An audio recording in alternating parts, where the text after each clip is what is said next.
Shocked to see, yeah, and then also, you know, it's the first time it came with a show with such a huge fan base, and it's been so wonderful just to be able to see the fans in person and thank them in person for supporting me. I mean, really, my livelihood are the fans, so I'm just so thankful to be able to say thank you in person.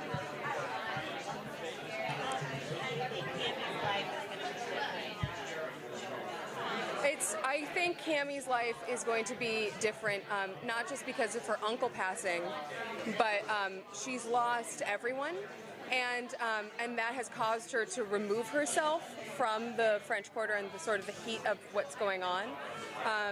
But Cammie being Cammie, she can't avoid the things that suck her back in, which are men with high cheekbones, it seems.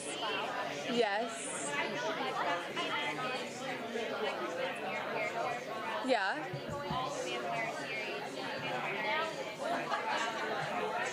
Yes.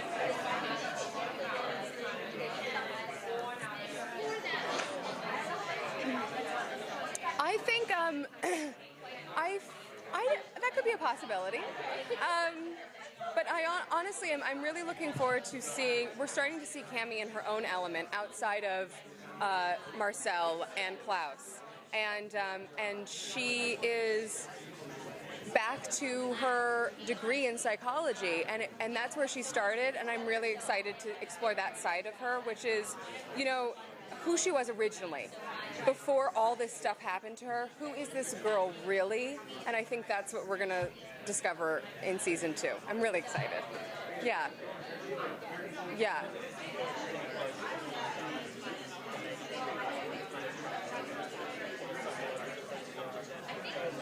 I think she understands the nature of good and evil better than anyone else on the show. She understands that evil comes from something. It doesn't crop up out of nowhere. Everyone starts good and something makes them evil. And that is true for every single character on the show. It's true for every single person you meet in life. And I'm so honored to be able to just say the dialogue that these writers write for me, that it's just so profound and so in depth and in tune with human psychology. It's really great. I think so. And the show has a huge fan base there. I guess exactly what you're saying, because the show's not about vampires or hybrids. It's about humans. Yes. So everyone in the world relates to them. Yes. So don't you think that it's quite the message that the show brings that important to teenagers and adults? I think it's I think one of the things that the show really tells people is to always keep an open mind, and I see that definitely with my character. You know, even if you think a person's evil or if a person's being mean to you, it's probably from something else that's happened to them, and then also the show just says, hey, don't fall in love with vampires because it'll ruin your life, or hybrids.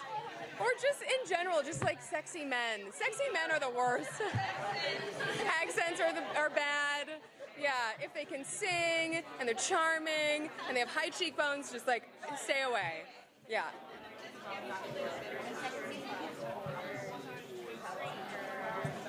Obviously last season you saw some of that bitterness, but I think she's a really smart girl, and so very quickly she realized that she doesn't understand fully what's going on, and she trusts him, and she trusts that he did that for a reason that he thought was justifiable in the moment, and so I think that is as close to forgiveness as possible for her, but she's a very forgiving person. I mean, she's a very open-minded, warm, loving, forgiving person. She's a therapist, so yeah, I think she has moved on from that.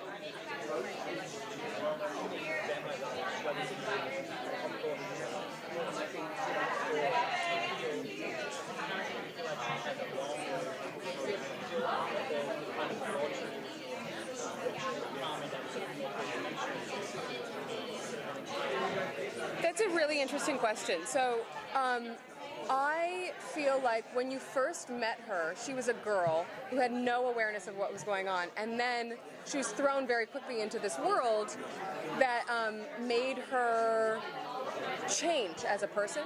And like I said before, I feel like season 2, we're going back to who she was. So now she knows everything. It's out in the open. She understands what's going on.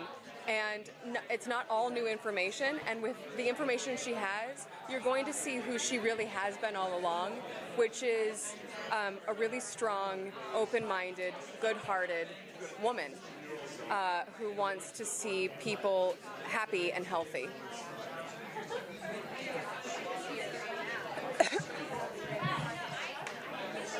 Right. Yes. Yes. I feel like season 1 for her was very much like constantly her being surprised. I mean, not just surprised, in shock by what was happening around her.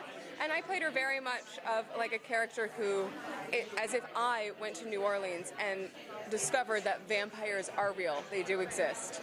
And witches and werewolves.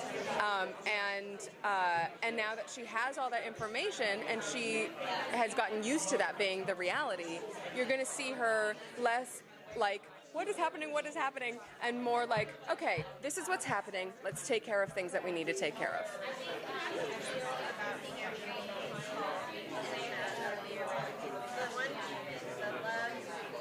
The love interest. I think Elena was so much more than that in the Vampire Diaries, and I think Cammy is so much more than that in the originals. And quite frankly, I think just whenever there is a girl who is a human, just calling her like boring in the love interest might be a little sexist. Maybe a little bit. Both of those characters are very... And they're different girls, but they're both human girls and who've gotten involved with vampires, but men who are complicated and deep because they are complicated and deep themselves. And so I think just, recognizing that both of those girls are fantastic characters and just enjoy them. I do too, yeah. A smart female character, yeah. And we have so many smart female characters on our show, and I just hope people enjoy that second season. Thanks, guys. Bye.